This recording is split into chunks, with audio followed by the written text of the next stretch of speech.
chaud pour la pelle, tu veux qu'elle s'en aille la pelle. Oui, mais elle était à deux doigts de racler par terre. Je m'appelle Hervé Ray, que je travaille au CIRAD, et plus particulièrement à MAP. Je travaille sur l'architecture des plantes, et plus particulièrement sur l'architecture des racines.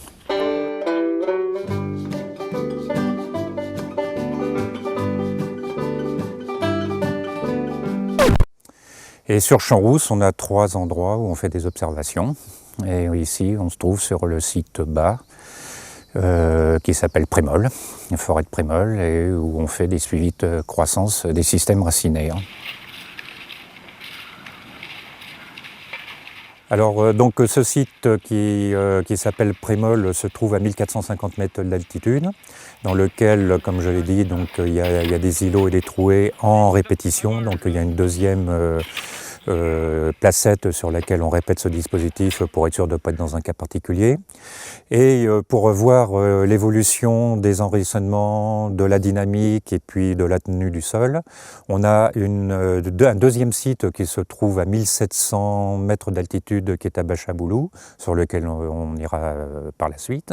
Et un troisième site qu'on a mis en tree-line, c'est-à-dire en limite de croissance des arbres, qui se trouve à 2000 mètres d'altitude, sur lequel on va aller faire également des observations si on peut, si la neige n'est pas trop importante pour aller les faire.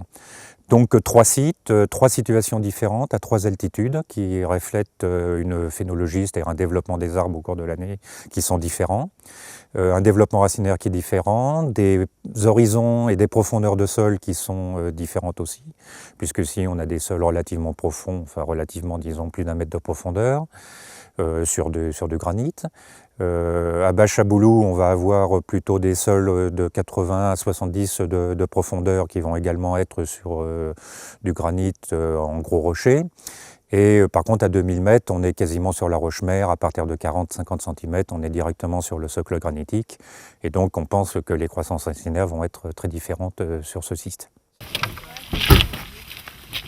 Pourquoi Champs-Rousses? C'est parce qu'il y a déjà des dispositifs et un historique qui ont permis de pouvoir profiter d'observations, de dispositifs d'observation de l'environnement, du climat, du fonctionnement de la partie aérienne des arbres, auquel nous on vient se greffer pour rajouter la partie racinaire. Donc ça c'est une des raisons. La deuxième raison, c'est qu'on est sur des pentes, et que donc, comme toutes ces zones, alors on va le voir après, il y a d'autres dispositifs en montagne un peu plus haut. Il y a des problématiques qui allient la tenue des sols avec la croissance racinaire des arbres. Le dispositif, il est simple. On a deux emplacements, soit à l'intérieur de groupes d'arbres qu'on appelle les îlots, soit entre des groupes d'arbres, on appelle des clairières. Et dans chaque dispositif, on a mis en place des rhizotrons horizontaux et des rhizotrons verticaux en répétition qui nous permettent de voir comment comment poussent les racines. Et on fait les observations 1 fois par mois en moyenne. Voilà. Et donc ça fait 2 ans et demi que ces dispositifs sont en place. Et donc moi je viens régulièrement tous les 2-3 mois depuis 2 ans et demi, à raison d'un relevé tous les mois. On en est à une trentaine de relevés à peu près depuis le début de mise en place du dispositif. Alors quand on arrive en hiver, le problème il est essentiellement de pouvoir dégager les rhizotrons pour pouvoir faire les observations qu'on fait régulièrement tous les mois, sauf que là, il faut déjà retrouver les rhizotrons, c'est pas toujours évident, parce qu'il y a des fois 50 cm, 1 mètre, 1,50 m de neige, ça c'est déjà vu. Et donc, la première des choses, c'est de commencer à dégager la neige aux endroits supposés où se trouvent les rhizotrons, à quelques dizaines de centimètres près. Donc, ça réchauffe.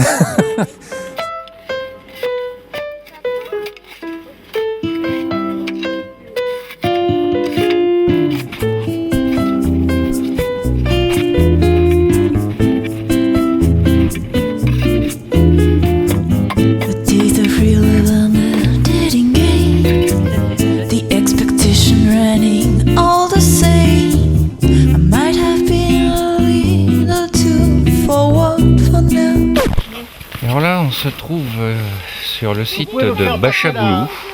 Devant moi, il y a une clairière avec des piquets qui sont censés montrer où se trouve le rhizotron, c'est-à-dire grosso modo là sous 1,60 m à 1,80 m de neige, et puis le pluviomètre sur le côté qui se trouve normalement à 2 mètres de haut. Ça nous permet de nous mettre en train, d'enlever quelques mètres cubes de neige, et après donc on se retrouve sur ce qui protège les rhizotrons, c'est-à-dire c'est des tôles d'évrite qui permettent d'isoler le dispositif. Donc on enlève ces tôles d'évrite quand on y arrive. Dessous se trouve une bâche de plastique pour protéger les planches qui se trouvent elles-mêmes encore en dessous. Donc on enlève la bâche noire, on enlève les planches, et là on se retrouve face au trou de rhizotron, pour les rhizotrons verticaux tout du moins, dans lequel va y avoir le dispositif d'observation.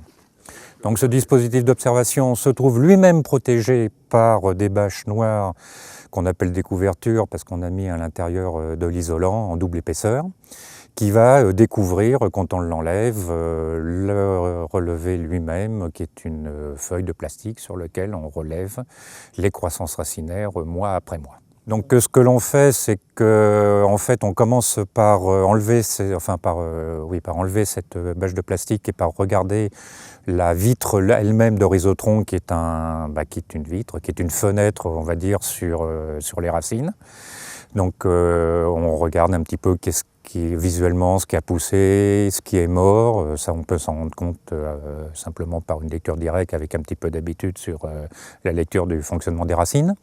Et après, on remet par-dessus la feuille de plastique sur laquelle il y a le relevé du mois dernier, et on essaye de faire coïncider le relevé du mois précédent avec ce qu'on vient d'observer. Et donc, s'il y a généralement de la croissance racinaire, au moyen de feutres de couleur qui sont codifiés par des tours, on va pouvoir relever sur cette feuille de plastique la croissance différentielle entre le mois précédent et le mois d'observation des racines qui ont exprimé une croissance ou une mortalité ou des ramifications pendant le laps de temps entre le dernier relevé et ce relevé-là. Donc là, je dessine les croissances depuis la couleur rouge 2, c'est-à-dire depuis le 18 mai.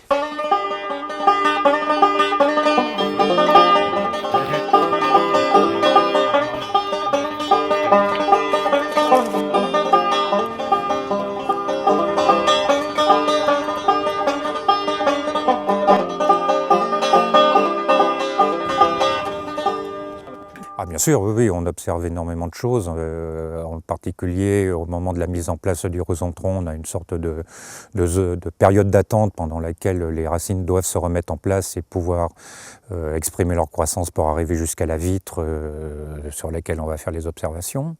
Généralement, au bout de 6 mois, on a une forte croissance racinaire qui est certainement plus ou moins liée à la mise en place de ce rhizotron et puis au fait qu'on le met en place pendant des périodes où c'est plutôt en été, donc on arrive en fin d'automne et là il y a une forte croissance. Pendant l'hiver, on observe qu'on a peu de croissance, mais on a de la croissance. Ça, c'était quelque chose qui nous a beaucoup étonné la première année.